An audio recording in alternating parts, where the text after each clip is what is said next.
nowadays, AI is grabbing a lot of information from LinkedIn. So, for example, if I speak to somebody and I want them to be one of our clients and they look up my name and they look up Centerlock Media, they're going to get presented with all of this information that I've been posting on LinkedIn. So it's helpful in terms of just building that trust. And it shows that we know what we're talking about and that we're not just some kind of scam artists that are not going to provide any value. It really does build that credibility. And it doesn't have to be the place that you convert, but it's a place where you can show that you are an expert, you are trustworthy, you know your area of expertise. So I think that that's really important. And that's why if you're a founder, for example, really having a personal brand is so important today more than ever, especially with all of these changes with AI and all of the different companies that are emerging. People want to see the face behind the brand. And I don't think there's a better place right now than LinkedIn to really show who you are and what you stand for. Before we dive into today's episode, please hit that subscribe button. Your support helps us grow and inspire more people on their journeys.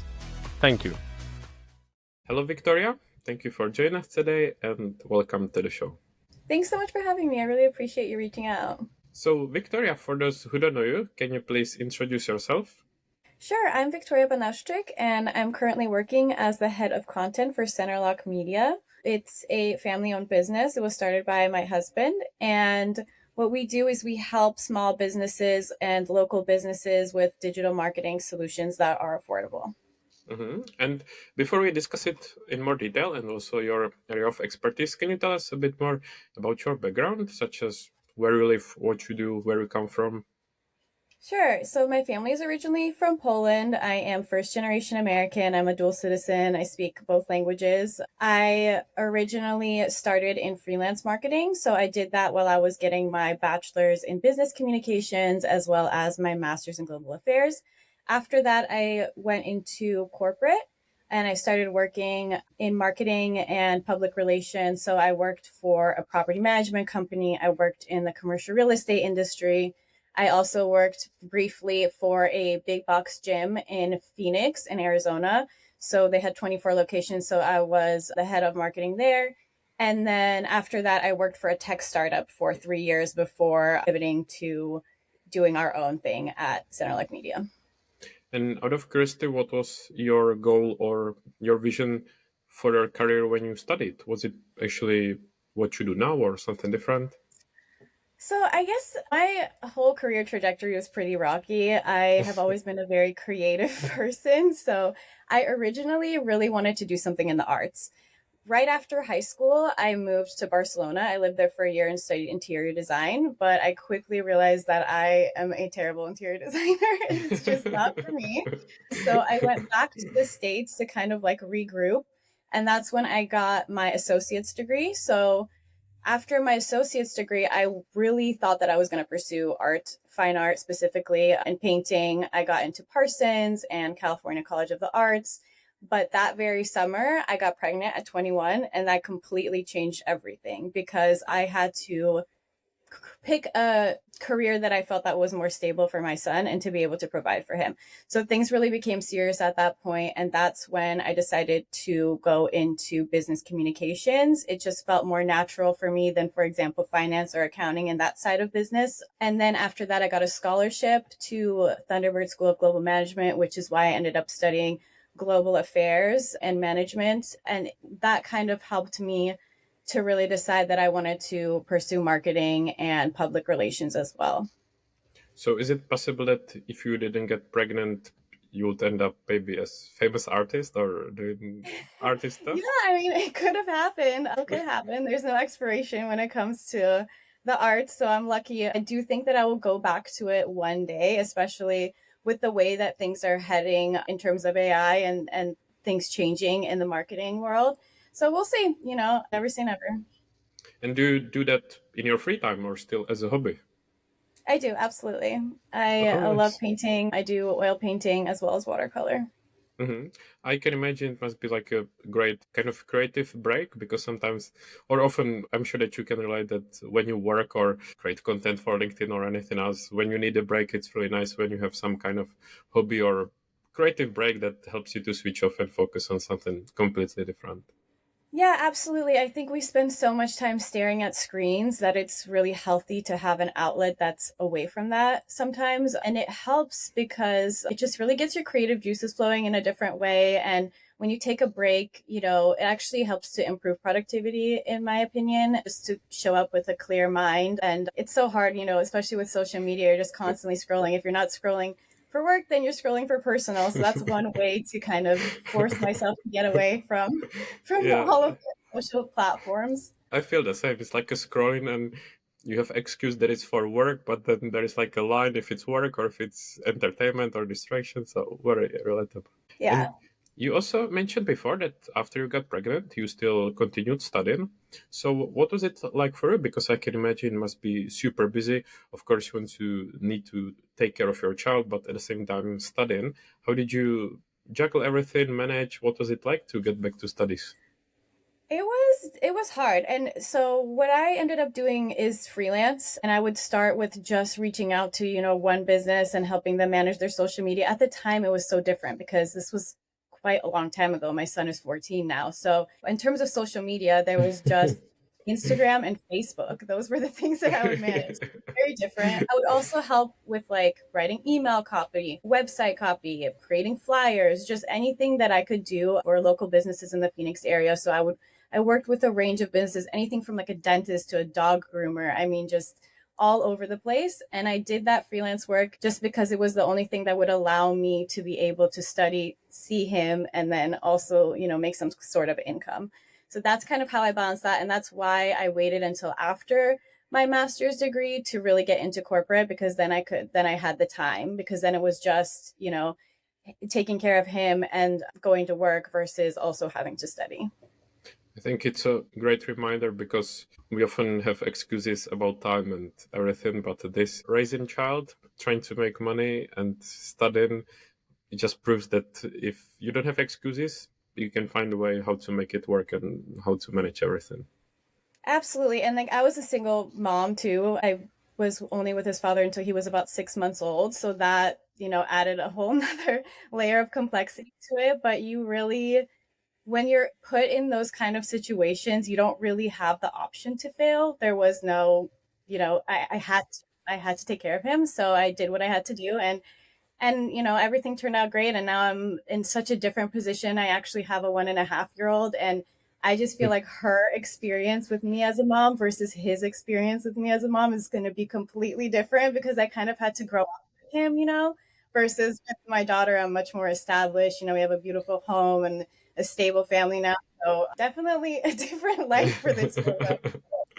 And I can imagine must be very different kind of progression from the work because as you said before, back then, I don't know if it's 10 years ago, social media just with Facebook and Instagram, and now you have so many other platforms. Plus you have AI and everything moved so much. It must be completely different world as well.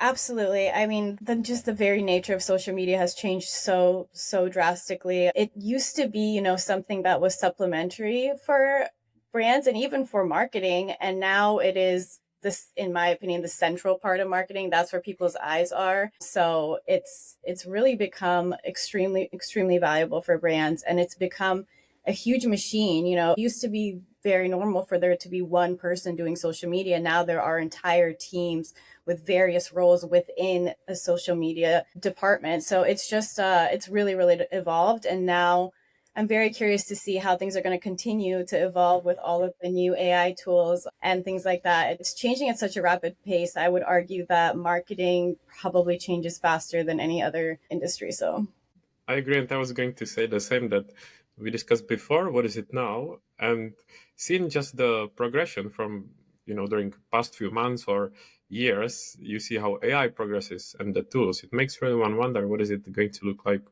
in a few months or in a few years. So who knows? Maybe we will revisit in the future, and it will be yeah, nostalgia about how we discussed this. And absolutely. then speaking of social media, of course, you've got a strong presence on LinkedIn. When then LinkedIn comes to the place, when did you discover the platform or when did you start taking it more seriously? So during my master's, they were really bullish about networking. We have like one of the biggest alumni networks at Thunderbird in the entire world, and they still get together all over the world on Tuesdays. So there was always this push towards networking. That's when I first got on the platform, but I didn't, it was just having a profile. I wasn't posting or anything like that. Then when I was working for a tech startup, they were B2B. So I was the only person that managed social media at the startup. It was quite small, and so I realized, okay, I really need to hone in on one social channel. We were kind of everywhere, but nothing was really that effective because we were just on all of these different platforms, but didn't really have the Everywhere resources. but nowhere. Yeah. Exactly. So I thought about it and I said, I really need to understand everything about LinkedIn. And what better way to understand everything about LinkedIn than to post on my own platform and create my own personal brand and be able to experiment? Because when you're behind a brand account, there are a lot of approvals and different things, and you can't just post anything you want. You have to, Yeah. go through a range of edits and things like that. So I decided I'm just going to start posting myself and see what I can learn by doing that. And I was able to really, build a following through that. And then after a while, it became a habit and I started kind of like enjoying it. And I have a lot of friends through LinkedIn now and just like have built this awesome community. And I really, really want to share what I've learned through my experience. That's been my main goal, is just to speak on the things that, I learned throughout my career, and to kind of be that person that I wish I had when I first started, to just Hmm. kind of tell me how it really is without any of the BS. And so Yeah. that's what I try to do. I just try to share, some tips and things that I've learned, and just be a little bit more like conversational and candid about it. So that's kind of how I decided to really get into LinkedIn and why I decided to build it. After all, that's the best approach, how to figure out the platform and learn it, that you actually join it and you start practicing by yourself. I think it speaks for itself. I think you kind of answered this question, but I was about to ask you if you remember what you were posting about at first, but maybe you said it was like about your experience and stuff, but do you maybe remember first posts? What were they about? Um, at first I did a lot of motivational kind of content. I remember at one point I was like posting the books that I was reading and like Yeah. an excerpt from one of the books I was reading and saying something about, the lesson in the book. I was a little bit all over the place. It wasn't just marketing. And then it was a lot of tips.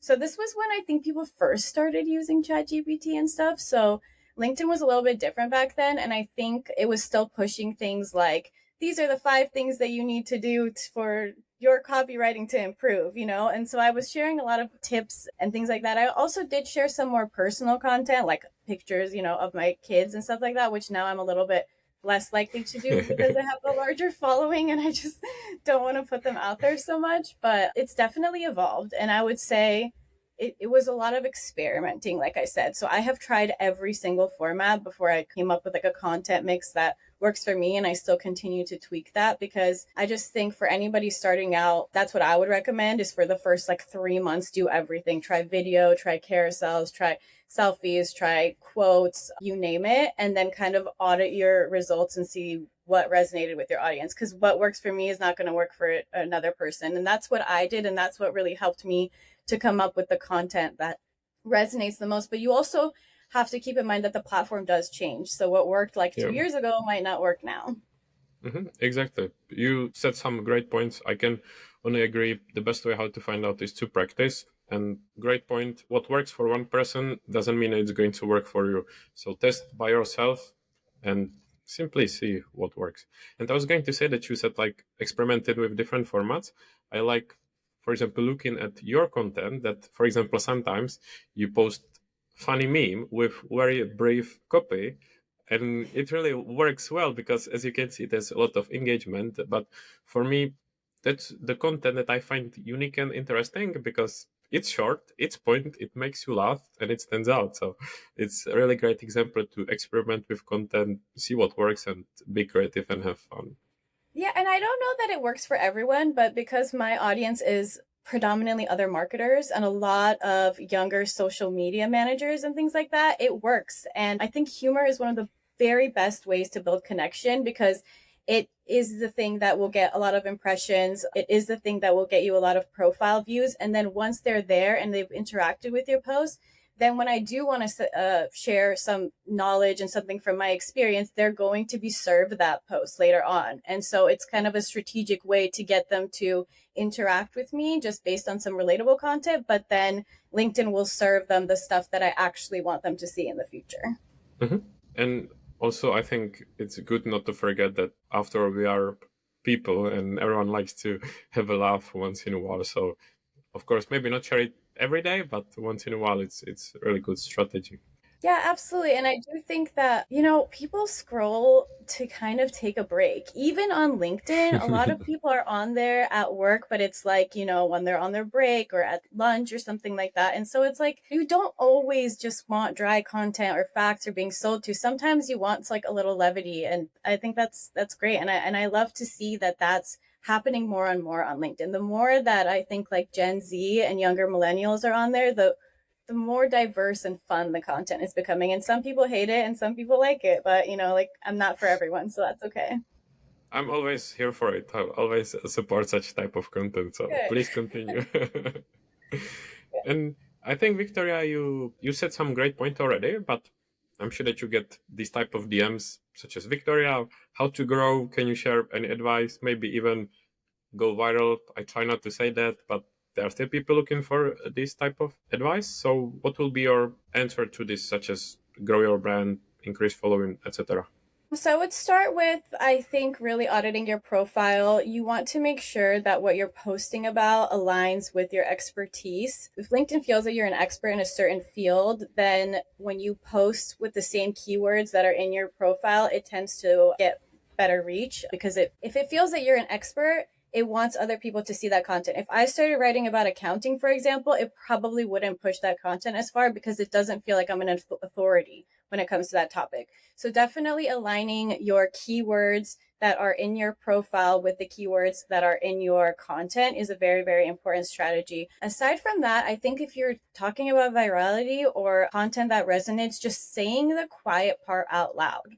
Like the things that people are thinking but are too afraid to say, that really does tend to connect the most. And that's why there's this kind of joke around creators and social media managers where it's the post that took 5 minutes that always performs the best versus the one that you spent hours on overthinking it. Because it's usually those like raw, candid things that you say that other people are like, yes, you know what? I'm glad somebody said it. That tends to work very, very well. That's a good point. I was thinking the same, that I think everyone has experienced like, oh my god, I spent so long writing this post, it didn't perform. Then I shared something I wrote quickly and it performed much better. So that was a great point as well. Yeah, absolutely. And also just don't get caught up on one post. I think especially in the beginning, I would get so fixated on making a post perfect and, rereading it 20 times, which it really doesn't matter that much. It's not about that one post. Don't dwell on it. If it doesn't perform, just continue. Just keep going, keep going, keep going. Because it's about the collection and what that collection of posts says about you. It's not about one post. And if it didn't perform well, then chances are people didn't see it anyway. So it really doesn't matter. Just keep going and keep posting and keep learning, right? So always be auditing and looking at your results and seeing which format performed the best, which topic performed the best, and keeping track of that is really important. I agree. I think sometimes we obsess about details, but I think we would be surprised that people don't really pay as much attention as we think. They don't really have time or bandwidth if you see so much of content to literally read every line and look every single little detail. So it's a good reminder for me as well not to obsess every little detail. Yeah, absolutely. And I think that, now also with there being so many AI generated posts, and I'm not at all against AI, but I do think that some people are just copying and pasting content and not really putting a lot of thought into it. It's made it so that some of these like shorter posts that are less formatted, even like include typos and things like that, end up resonating more because there's just this like aversion to things that look like they are completely AI generated and not edited at all and don't have any kind of like human soul in it. So just keeping that in mind that sometimes you're better off just, writing something raw and putting that out there than overthinking it, over polishing it, trying to spend all this time on it, and then it comes off as if it's too polished, it's too professional, it's too boring. So I think people are really moving away from that, and I think AI has really pushed people to want content that is a little bit less polished.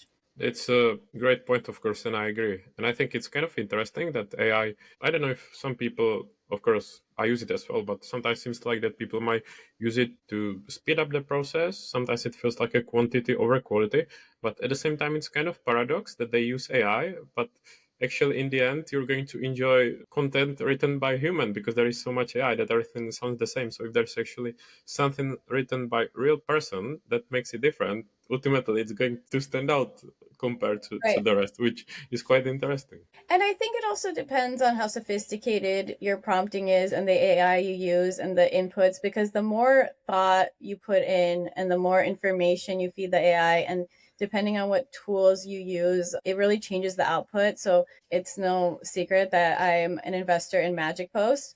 And with Magic Post, I'm able to upload my profile. So essentially, it's reading all of my content and making sure that when I do use it, it's creating things that are in my voice. So I don't Mhm. have to, try and make it doesn't sound like everybody else. It's already learning from the way that I write, so that then I get that output, and I still, even so, I will still edit it down before I post that. So I think that you have to just be really intentional with the way that you use AI. I don't think there's anything wrong with it, but it's about how much effort you put in, because if you are going to be lazy about it, it's going to show and your audience is going to see that. I agree. And I think it's also interesting topic. I'm sure that you've got experience with AI commenting. We could probably discuss it for a long time because everyone has experience with that. But as you mentioned it before, I find it funny when people comment with AI and it sounds so formal and so professional that I cannot imagine someone speaking like that in real life. But people still comment like this. I'm like, I would prefer if you wrote like a something brief, even with grammatical mistakes, but not this. Yeah. No one speaks like this. Come on. So Yeah, and that's I reminding me. it is it is exhausting. That's the word I'll use. It is exhausting, but I will say that I'm not somebody who would like call people out about it. I think that some people, they go into their comments and they get pretty upset about people leaving AI generated comments, but for me it's like, I don't know if maybe English, is not their first language, and maybe they're, trying to use it the way that we used to use Grammarly, where it's just fixing what they're saying. I don't Mhm. know their story. I don't know why they're doing it. Also, we're at this point with social media where it's not just enough to create good content. You have to engage and engage and engage. And so some people are just short on time. And for them, Mm. it's like a shortcut. And I'm not trying to necessarily excuse their behavior, because I know that it can get annoying, but I don't like to judge them or be Yeah. unkind because they do it. That's another reason why it's fun to post memes, though, because it's a lot harder for them to do that under a meme. It's like it just looks so obvious and even more silly. So I Yeah. actually really enjoy a lot of the commentary that I get on the funnier posts, because it's just people being real, versus anytime you Hmm. write something that's a little bit more intellectual, that's when you really see these like long AI Yeah. Yeah. generated comments with like the question at the end that no, they don't really care about the response to anyway. Hmm. Yeah, you because the know comment usually somehow obviously reads the post and summarizes and make something smart out of it. But I actually haven't checked if it's like a meme and something super brief what it makes then. So you made me think, and this next time you post something, I will have a look and we'll be curious yeah, what they and post there. it's it like I said, it is kind of irritating, but like I just don't know their story. I don't know why they're doing it. I just don't want to Mhm. pass judgment, and I would never, call anybody out or be unkind about it. I think, to each their own. I do think that LinkedIn is trying to mitigate that by really giving comments more weight in terms of the impressions and things like that. I think they're incentivizing people to provide high quality comments so that they get impressions and more visibility. So that's one of the ways that they're really trying to mitigate that situation. And I do think it's working. And then I've also recently seen that they're testing kind of like a follow button next to the comment. Like when you leave a comment, it'll say that you can follow. And they've Mhm. rolled it out to some people and some people not yet. So that I think is another way that they're incentivizing people to leave higher quality comments, is just because, it's like, oh, if somebody likes what you said, then maybe they'll just follow you right there. And I think that's a positive way to do it, to get people to put a little bit more thought in what they do. But like I said, I think a lot of it is just, it's a bandwidth thing too. I think people are trying so hard to engage, and they don't have time. And it's hard to keep up in social media right now. You really have to spend quite a few hours to build a following, and not everybody has that kind of time. Mm, you are right. And I think it's also hard when you see like people posting, usually about wins and about highs, and then you see that content. And although you don't want to, but you tend to compare yourself to others. So obviously you want to do more, and then you want to kind of speed up the process. So I think that was a good point, that you never know the context and the whole story behind it. I'm not a big fan of it, but you made me think as well. So it's a I'm good I'm point. not a big fan either. Like I said, I don't want to excuse it, but I just don't know why somebody doesn't, and their story might be different. But also, you have to think about it like this. If you look at any of the huge creators that are like 100,000 or more followers, they are not writing their own comments. They have a VA that they can hire that writes their comments. Not everybody can afford to have a VA to write their comments for them. And so these people are just trying to compete without having the same budget. And like, it is what it is. It's not great, but with the way that LinkedIn works right now, with them kind of forcing you to engage to get any kind of followers, that's the situation that it's created. That's true. And I don't know if I noticed the follow button, so I will have a look. Maybe I oversaw it, or maybe I don't have it. I don't know, but it made me think. No, so LinkedIn tends to roll things out in waves when they have a new feature or something like that. So some people have been seeing it. I've seen it. For example, I've seen it on my desktop version, but I don't see it on my mobile version. So I think they're either testing it or slowly rolling it out in waves. Yep. Quick one before we get back to it. If you like this kind of conversation, I've started sharing short videos on YouTube where I break down what I've learned from more than 150 episodes. Content, podcasting, personal brand. No fluff, just what actually works. Just search produced by on YouTube. Or don't. And keep figuring out the hard way. And as we are discussing AI, I know that you share it in your content as well, and you also have it on your profile. So are you then someone who's been interested in AI kind of always, even before it got big, or you found it important while it started rolling, or when did you get interested in AI in general? So when I was working for the tech startup, which I worked for a little over 3 years, the premise of the startup was to be able to identify whether an image was human made, edited, or AI generated through the metadata that was attached to the image. It's So we interesting. Wow. started, yeah, it's quite fascinating. I would look up the Coalition for Content Provenance and Authenticity. While I was working there, I did manage their social media for about a year as well. So that was a kind of a volunteer role within the organization that I was working. And basically, because that was the premise of the company, and that was their goal, was authenticating what was real and focusing on image veracity and provenance. I ended up learning about AI before a lot of other people were learning about it. I was writing a Mm. newsletter about deep fakes before anybody knew what a deep fake was practically. I remember I would try to do research for the newsletter, and I would type like AI or deep fakes. I could barely find any stories on Google the first year that the newsletter was going. By the last year, I was so overwhelmed with information. I couldn't fit it all in the newsletter. So I did learn about it quite early on because of that. And we had, a lot of the people that were working for the organization or advising the organization were top experts within the AI space, especially with regards to like AI ethics, AI fraud, and things like that. So I was learning about those things from very early on, and the company was also very bullish in terms of adopting AI early because of that. So I really did get a lot of knowledge and background and information about AI and the trajectory and how it was going to change things, I think, before the average consumer. So that's really where my interest started, I would say.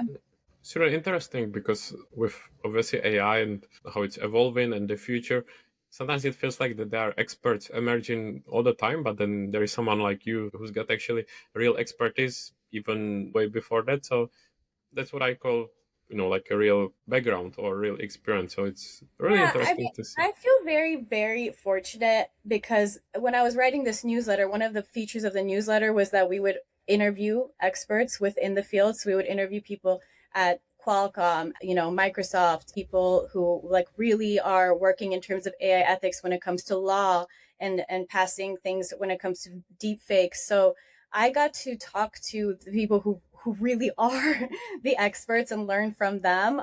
That's kind of how I was able to learn a lot of the things that maybe you don't get to learn just from a surface level Google search about AI. Yeah, yeah.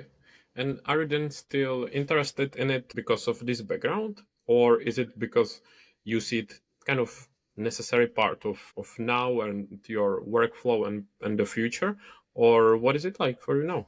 I think because I do have a bit of background on it, I am one of those people that does fundamentally believe that this is equivalent to the Industrial Revolution. This is going to change the way that we work. It is going to revolutionize virtually every white collar job that there is right now. I know that there's some people who think, oh, there's this hype around it and things like that. I don't see it that way. I think that it's really going to change the workforce, how business is done. And we're seeing it right now. And it's sad, but we're seeing it a lot with layoffs. I think marketing has been hit especially hard when it comes to this, but I'm afraid to say, and I don't want to be doom and gloom about it, but I think that other industries will follow. I think that it's going to impact and make teams a lot smaller, more agile, but a lot smaller. And so I think that learning about it and knowing, having some kind of expertise in it is really, really important for anybody in terms of job security and in terms of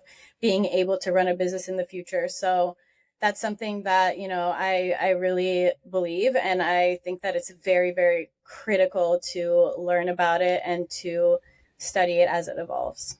Hmm.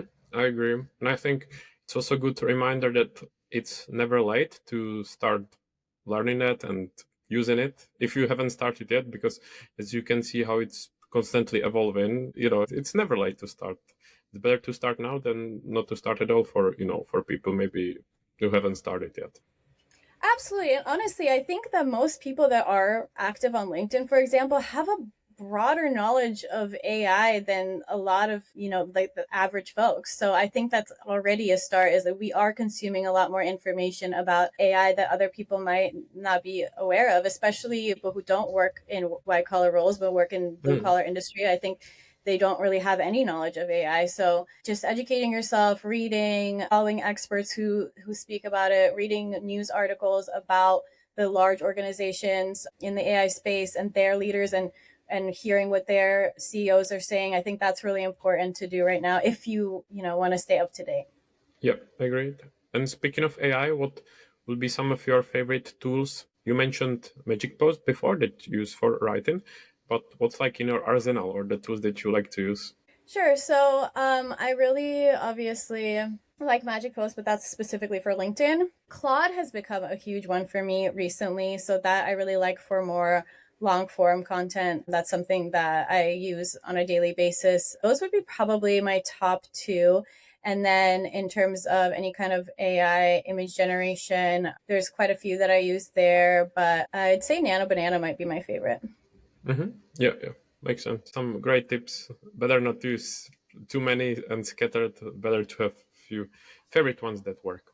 And Absolutely. Victoria, we discussed your brand and now this. What about when it comes to actually your work? You said before that you work in a family business. So can you tell us more what's your role, what's like your day to day, and tell us just a bit more about it?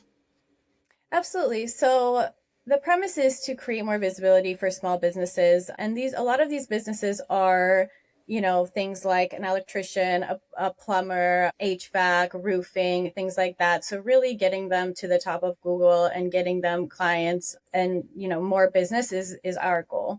So the way that we secure those connections are through ads as well as through partnerships and things like that. And we do a lot of business here in Naples, but we are also all over the US. We have clients that, are all over the United States. So that's kind of what we do. My day to day, my husband handles more of the client facing things. He is an entrepreneur through and through. So he's the one who started the business and it quickly became very successful. So after working for the tech startup, I had kind of a choice. It was, do I want to go back into kind of like the startup or corporate world?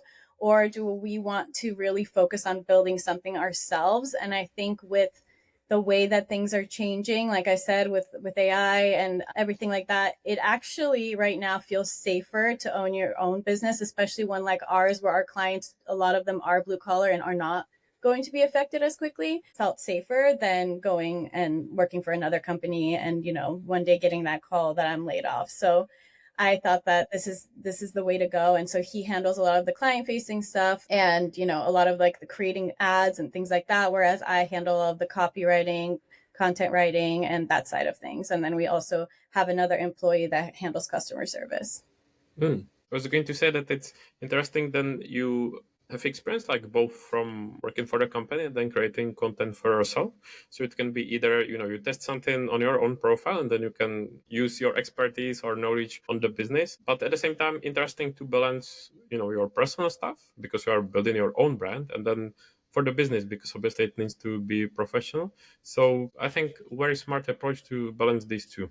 Yeah, and we have although my husband and I, we're both marketers, we have such different backgrounds. He was in the military for 7 years and he didn't go to school for marketing and he learned everything on his own. And I think that actually is helpful in the sense of starting a business because he doesn't overthink things. I think it would take me a very long time to decide to just start a marketing agency because I have this, you know, process approach I think that I learned through corporate and through a formal education, and he's just kind of like, send it, let's just go for it. I'm Just do here it. like trying to Action. perfect the copy. I'm like creating brand guidelines and things like that, and he's like, okay, but like we're just gonna call this guy, and it's a good combination of the two because I keep things a little bit more polished and organized, and he really just pushes things forward because you have to kind of have that scrappy attitude when you run a small business.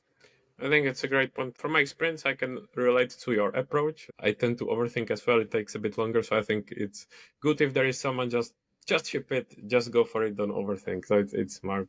And Yeah. Victoria, I think like one of the things that people often, for example, struggle on with LinkedIn or when they start a business is how to find your first client. So of course it's probably different when it's freelancer on LinkedIn and it's small business or agency like you, but have you got like any advice or recommendations for people struggling to find clients? Whew, that's a tough one because we did a lot through Meta. So a lot of our clients we did through Meta advertising. We actually don't, funny enough, get pretty much any clients through LinkedIn. I keep my LinkedIn completely just for my personal branding and things like that and building my husband's personal brand. But we get most of our clients through Meta just because we are targeting local businesses and blue collar businesses. So you're not really going to see a lot of that on LinkedIn. You see a lot of larger companies and stuff like that. You're not really going to be targeting somebody who is, an auto detailer or something like that. So Yeah. we have done predominantly used Meta advertising for our first clients. And then after that, we do rely on referrals a lot. So we incentivize current clients through discounts and things like that to get referrals. And we also partner with local influencers and people with larger accounts and things like that in order to get business as well, because that kind of provides credibility. And when we do call and we're associated with one of those larger influencer communities, then it's a lot easier to close the deal as well. So I think if I had to answer in one way, it would be through networking and partnerships, I think would be the best way to get your first clients and then use that in order to get recommendations, get referrals and things like that and incentivize them to kind of spread the word. It's actually interesting because usually when I speak with someone on the podcast, it's usually people building their brand on LinkedIn and then looking for clients there. So I'm glad actually to hear a different approach and just kind of different, when it's not freelancer, but it's actually for the business from different area or something like this. So it was good to hear. For us, LinkedIn is just a kind of a layer of credibility because we don't do DM outreaches and things like that. It's just for us to have credibility and to show that we are real people that have an expertise. So for example, if somebody looks up Center Lock Media and then goes to our LinkedIn and looks at who we are, they know that we are legitimate and that we know what we're talking about. That's kind of the way that I'm approaching using LinkedIn. It's more for just brand awareness. Mm-hmm. I'm glad you added that because my question was kind of similar. It makes sense to me, but if there was like someone who would say, what's the point of building your brand on LinkedIn if you don't use it to find clients? Again, I understand it. Now you answered it, but I think there might be people who be like, okay, what's the point of building a brand and this and that? So if anyone was wondering, I was about to ask such a question, but you just answered it and it makes sense to me. And also nowadays, AI is grabbing a lot of information from LinkedIn. So for example, if somebody, I speak to somebody and I want them to be one of our clients and they look up my name and they look up Centerlock Media, they're going to get presented with all of this information that I've been posting on LinkedIn. So it's helpful in terms of just building that, trust, and it shows that we know what we're talking about and that we're not just some kind of scam artists that are not going to provide any value. It really does build that credibility, and it doesn't have to be the place that you convert, but it's a place where you can show that you are an expert, you are trustworthy, you know your area of expertise. So I think that that's really important, and that's why if you're a founder, for example, really having a personal brand is so important today more than ever, especially with all of these changes with AI and all of the different companies that are emerging. People want to see the face behind the brand. And I don't think there's a better place right now than LinkedIn to really show who you are and what you stand for. I totally agree. You said it really well. Best time to build a brand, especially as we discussed AI before. And even these days for credibility, that it's not like some random person or even scam or whatever. So really helpful. And it's never late to start building your brand. Then, Victoria, just to be aware of time, I want to ask you kind of lighter questions. So what is it that you like to do in your free time, or what are some of your hobbies? Well, now that I have a toddler who just like runs around screaming all the time, we're mostly watching like little kids movies all day, like Elemental, for example. I watch that every night. But in our reality, I love going to the beach. That was one of the reasons we moved to Florida. So originally, my husband was living, well, my now husband, back then it was just my significant other. He was living in Austin, Texas, and I was living in Arizona. So we really decided to come here and live in Florida because we wanted to raise our kids somewhere where you can be outdoors more. And so we love going to the beach. That's one of our favorite things to do. I love going to the botanical garden here. Anything where I can really get outside away from the screens is always welcome. And aside from that, we discussed this earlier, but I do love painting and drawing. Those are definitely hobbies of mine. Do you also share your art somewhere? I used to actually, that was one of the things that got me into social media in the first place, was that I had an Instagram account where I would share a lot of my paintings and things like that. But I have kind of let it die down and I'm thinking about reviving it right now. So yeah, I'll probably post about it maybe sometime on LinkedIn. The funny thing is I've kept those worlds very separate. I've kept my art from my business very separate, but now that we run our own business, I guess there's no harm in sharing it. Yeah, yeah. It will be a nice surprise to the audience. Maybe they had no idea, and now it's like, oh, we didn't know that you've been doing this, or it's Absolutely. been your passion for such a long time. Do you, Victoria, read any books? And if so, have you got recommendations? Oh, Yes. actually, you remind me. Of course you do, because you were posting about the books when you started on LinkedIn. I totally forgot. Absolutely, yeah. So I love this book called Amusing Ourselves to Death by Neil Postman. It was actually written quite a while ago, and it's just about how the world kind of changed when we had the television, with the invention of the television, and how we started consuming news and things like that. And I think it's so interesting because in a way it was way before, computers and social media and things like that, but it almost feels more relevant than ever. So I really love that book. I love Ways of Seeing by John Berger. I love The War of Art is a really good one. It's about resistance, and it's about how when you really, really care about something and it's something that's dear to your heart and you're passionate about, it's almost harder to start and to pursue it because you're so afraid of failure. So I think anybody who's kind of afraid to do something, but they know deep down in their heart that that's what they should be doing, should really read that book, because it's just about overcoming that resistance and going for it. So those would be my recommendations. I might be wrong, but isn't the work of art from Pressfield, or is it different? Or maybe I'm wrong. Oh gosh, I don't remember the author off the top of my head, I'll be honest. I hope I'm not wrong, but whatever. I definitely don't know the first two, so I will check it out. Those some great recommendations. Yes. Then, can you please, Victoria, summarize where people can find you, follow you, and potentially promote any of your services? Absolutely. So obviously we already discussed Centerlock Media. That is where we work, and it is an affordable digital marketing solutions agency that focuses on local and small businesses. So you can find us at centerlockmedia.com. In terms of my personal brand, obviously you can find me on LinkedIn. It's Victoria, Banaszz. And that's where you can find me in terms of any kind of like, if you like any lessons in content marketing and copywriting. I share that probably 3 to 4 times a week. And I recently launched a newsletter, so I wanted to do a little bit more long form for my audience. And so I do share a monthly newsletter that is on Substack. It's called Toast Social. And I share social media platform updates once a month. So it's going to be the first of every month. And it has an aggregate of everything that happened from last month in terms of all the platform changes, new features, and things like that. So it just helps, anybody who runs their own social or social media managers stay up to date on the latest things. Mm-hmm. I will, as always, add all the links to the show notes.